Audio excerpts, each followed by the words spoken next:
Hi, everyone. Thank you so much for joining me on the channel today. I'm Ted Yacucci. Well, on Friday morning, November 22nd, there was a new courthouse that was going up. It was being built in Dilley Plaza on Houston Street, the corner of Houston, right across the street from the Texas School Book Depository. And there was a construction worker named Richard Carr who was working that morning. He was on the seventh floor, so he had a perfect view across the street to the book depository. And what he saw, he said, was two men on the sixth floor of the book depository right before the shots rang out. And one of them was a white male with a tan jacket and horn-rimmed glasses. And the other one was a Latin looking man. He also saw them leave the building afterwards. After the assassination was over, a few minutes later, he actually saw the man in the tan jacket again walking away quickly. He was able to follow him, and he actually saw him get into a gray Rambler, very similar to the story that Deputy Sheriff Roger Craig tells. All right, so that's really interesting that Richard Carr, this construction worker, saw all this, and he was anxious to tell his story. So he was finally called in by the FBI a couple of days after the assassination, but he is completely befuddled because when he goes to tell his story, he is told, if you didn't see Lee Oswald on the sixth floor of the book depository, you didn't see anything. And he starts to get threats. He gets threats there. He gets threats through phone calls, and it's really crazy. Well, just 2 or 3 days after that FBI interview, his house is raided in the middle of the night by Dallas police, and they say they're looking for stolen property, which makes no sense because he's never been involved with crime. He's actually just a normal construction worker. He had been in the war. He had a very, very solid citizen. So Richard Carr starts receiving more threats. He's told to leave the city of Dallas, and he actually does. He moves to Montana. But what happens? He starts getting threats in Montana. His wife gets visited. He starts looking under his car and sees 3 sticks of dynamite. Now, Carr wanted to get his story out, so he did testify before the Garrison trial against Clay Shaw, but he actually had a gunshot fired at him before he testified. So another attempt on his life. And then finally, a few years after that, he's walking in Atlanta. Two men jump him. One stabs him in the back. Luckily, he was carrying a gun by that time because of the threats, and he managed to kill one of the assailants. Not only that, but his reputation starts getting attacked. Just like in our last video, where we know the CIA had people like Hugh Ainsworth, a so-called journalist, on their payroll, well, other people start coming forward and they start questioning Richard Carr's war record in Anzio, where he served with distinction during World War II. Again, it's just classic CIA stuff. All right, so why am I saying all this? Well, actually, because Richard Carr, after all the problems that he had, he's actually one of the lucky ones because he gets to die a natural death finally. I believe that was in the late 1990s. But there were so many people, there were so many witnesses, there were so many people with knowledge of the assassination that did not get to die a natural death. Now, I've always thought that's really interesting from a lot of viewpoints, perspectives. And of course, we know that the people like Alan Dulles, like James Angleton, the David Moraleses, the Ted Shackleys, and I believe that there's a good chance that the people that Richard Carr saw in the book depository was Ted Shackley, a CIA agent, part of Operation 40, part of the assassination teams of foreign leaders for the CIA. And the other man, I believe, was David Morales, who again was involved with all of that too as a CIA agent. But that's not what the topic of today's video is about. What we want to look at today, if you will, is I want to look at just what the viewpoints and the feelings of some of the people that were involved in the cover up, not the Alan Dulleses and the James Angletons. We know what kind of people they were, but I'm talking about the Gerald Fords. I'm talking about the Arlen Specters. I'm even talking about some of the autopsy doctors that were forced in a great way in order to keep silence about what they knew. And I want to look at what their perspectives may have been and how they changed as some of these high profile witness murders took place. I think it's interesting. Let's dive right in.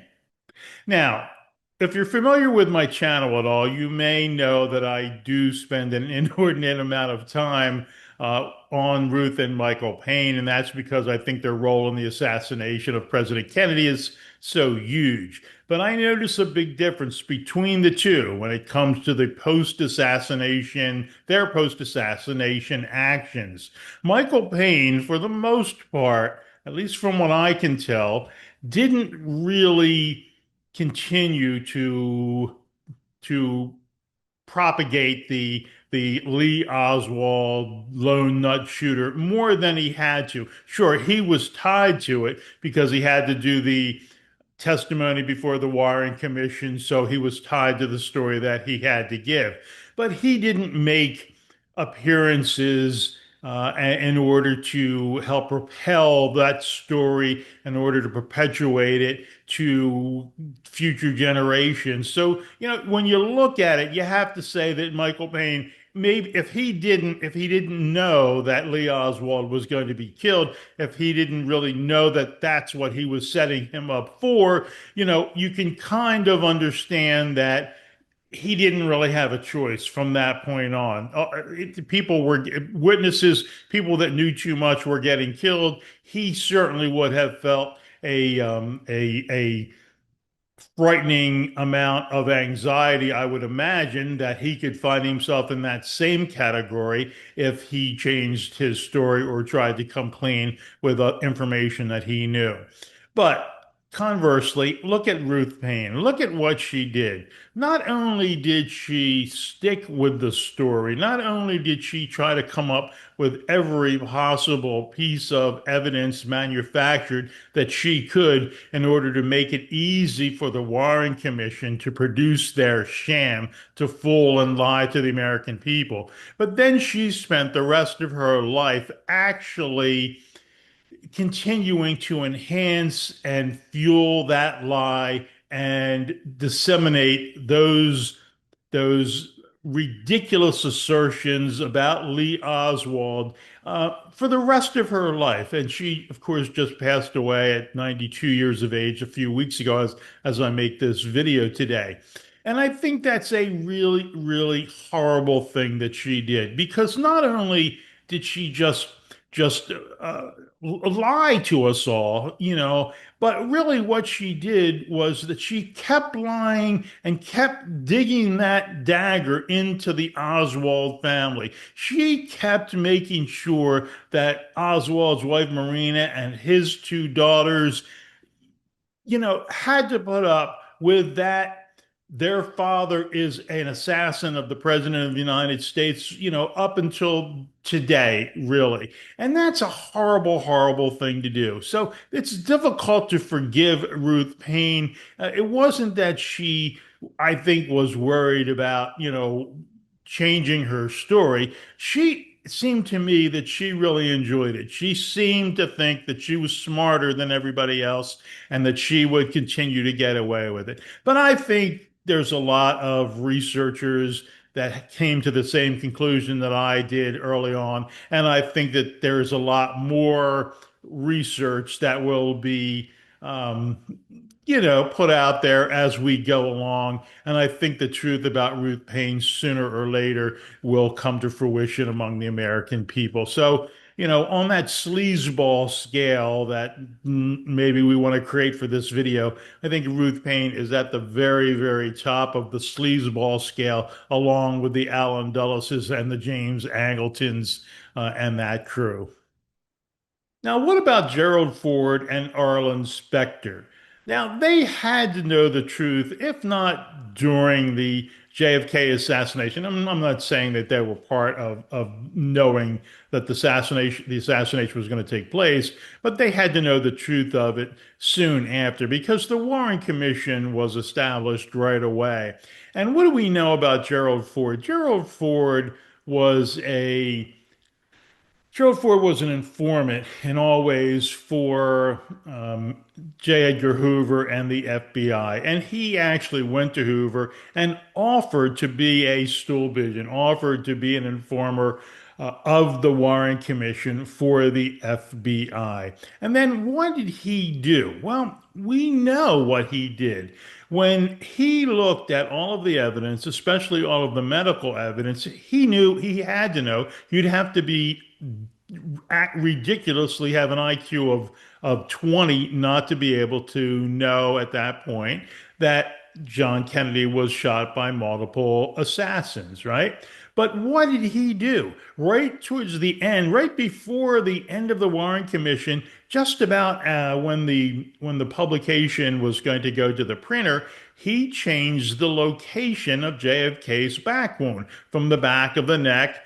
I'm sorry, from 5.5 inches down in the back up into to the back of the neck. And he did that in order to facilitate the magic bullet ridiculous theory that Arlen Specter had come up with. So what do we know about him? We know that he didn't care at all about the truth. We know that he was so selfish and he was such an ass in all ways that he decided his professional career was way more important than the democracy in the United States. And he was rewarded with the presidency, of course, after Nixon had to resign. And then he pardoned Nixon as his first action.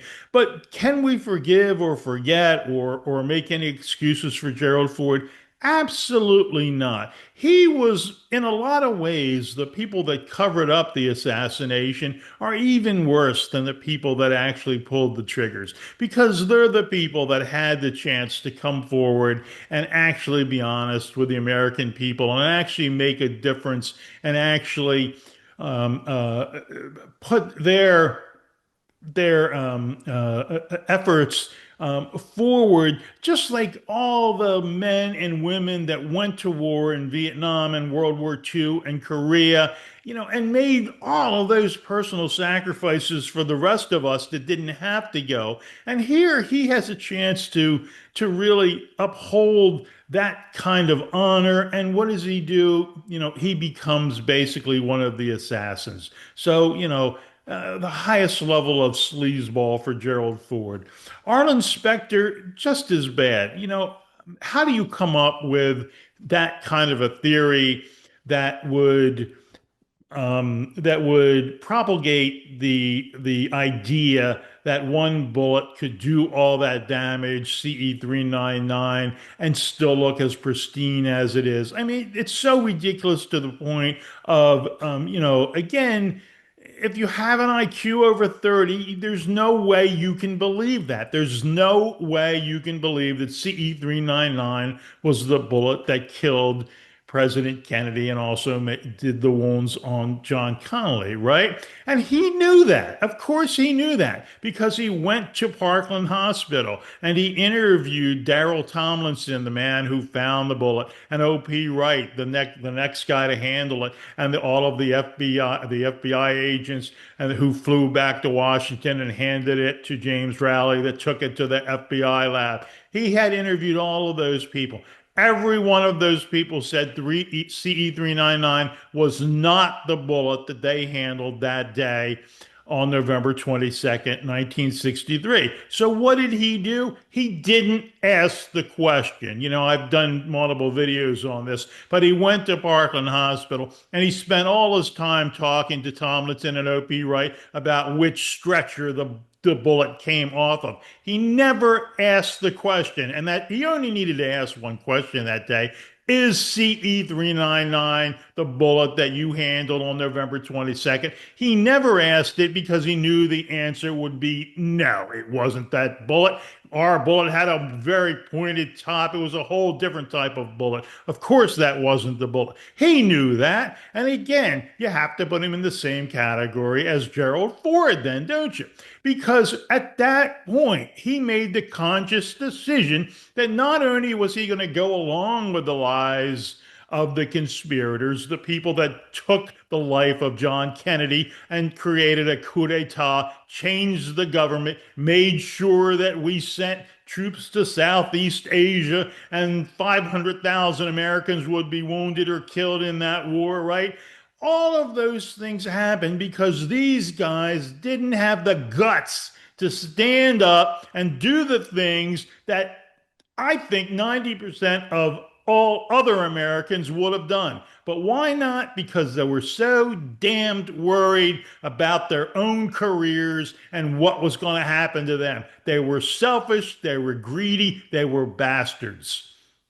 It's really, really sad. Well, what's driving me with all this and this rant that I'm about to go into? Well, it's quite honestly what's happening in our country today. I was lucky enough to go to two very good universities for school and uh, communications, television, radio, and film. And I studied a lot about not just the production of television, but all of the minutia about the laws that govern television and how the fairness doctrine is so important. And I went to the University of Delaware, I went to Syracuse University, and in both of those institutions, it was drilled into me that if you're going to work in journalism, you better be damn square with the American people. You better be honest with yourself and make sure that you don't take a side of an issue when you're presenting it as news. So that's where I started. And I was, after grad school, I became a news director at a NBC affiliate in Binghamton, New York. And I remember as a really young news director there, sweating over, was I being fair with the reporting that was going on with our 6 and 11 o'clock newscast? Was I being fair as the news director, in ensuring that all sides were being seen in issues? And that's the way it was. That's the way it was. That's the way it should be. And now we've got an administration that is trying to overtake the FCC and trying to influence not only who the FCC commissioners are, but put so much pressure on them for political reasons that, anybody that doesn't see what's going on in this country, I'm not Democrat, not Republican. I'm talking about our democracy. And, we're at the point now where real damage is being done almost on a daily basis, and we've got to start fighting back. And at the very least, by going through some of these people in the Warren Commission and other places that should have stepped up way back when, at least it'll give me a chance a little bit to do a little ranting on, the way I think things should be. So I hope you'll put up with me for this video and just remember that, I'm just kind of in a bad mood. Thank you so much.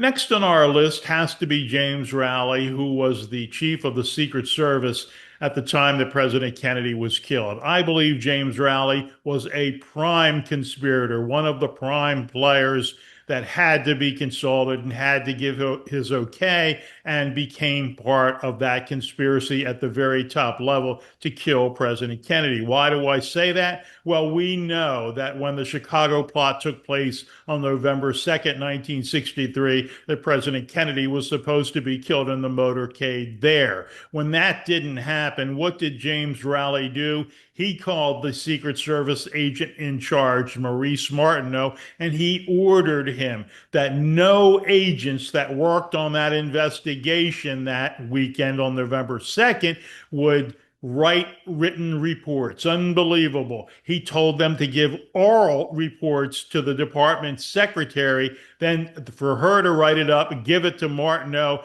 and then for Martineau to send that directly to him, which he hid away. So no Secret Service agents that weren't aware of it for any other reasons in Dallas even knew that there had been an assassination attempt in Chicago just 3 weeks earlier, trying to kill or with the intent of killing President Kennedy on the motorcade route. Unbelievable. James Rowley also was very, very prominent in the cover up of the autopsy results. So, James Rowley, no, he didn't really talk about it for the rest of his life, but he had done so much damage. He made the decision that he was a traitor to the country. Again, I use that word traitor because I don't see any other word that actually fits the despicable actions that these people took. So, as far as being on the sleazeball scale, well, the only thing that saves him from being at the very top level is that he didn't go around talking about the plot and lying about it for the rest of his life. But other than that, he's at the 95% level. Let's talk about FBI agent Elmer Moore now. Elmer Moore was the FBI agent that was pressuring Dr. Malcolm Perry to change his story about the back of the head wounds that President Kennedy suffered during the assassination.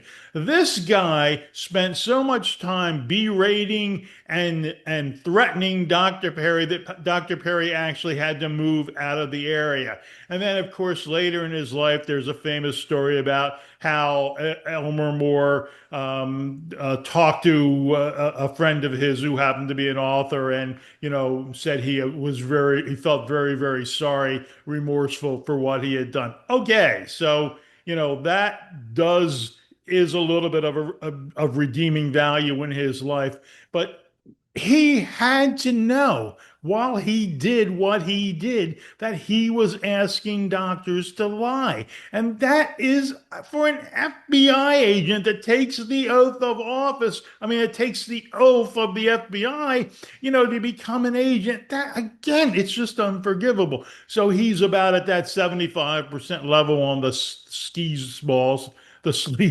scale, if you will.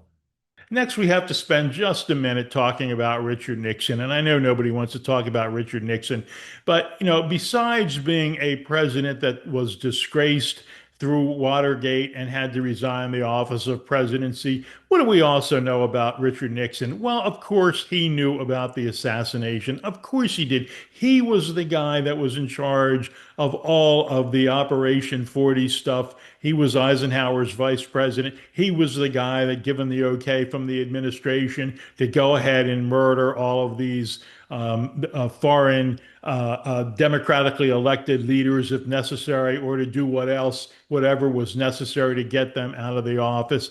And let me tell you something. Anybody that does not believe that on that Watergate famous tape with the 18.5 minute gap, if you don't believe that there was mention of the Kennedy assassination on that tape, then I think you need to go and look at it again. That tape was not erased by accident. What we know now, of course, through scientific analysis, was that it was erased purposefully at least 5 times, but probably as many as 9 times. Now, I don't believe that it was just Nixon's admission that he knew about the Watergate break-in of the Democratic headquarters in the Watergate Hotel. I think that when he was giving H.L. Haldeman instructions to talk to Richard Helm, the CIA director, to tell him to button that whole Watergate thing up, he was making a threat to Helms that if he went down, everybody would go down, and that would all be revolving around admission of the CIA's role in initiating the John Kennedy assassination. So that's what we have to say about President Nixon. Well, I think he's done enough to certainly deserve our highest level of sleazeball. There's so many other examples that we could explore, but I think we all get the message. Let's hope that as Americans, we can all do better in the future. Please subscribe if you haven't already, and we'll see you next time.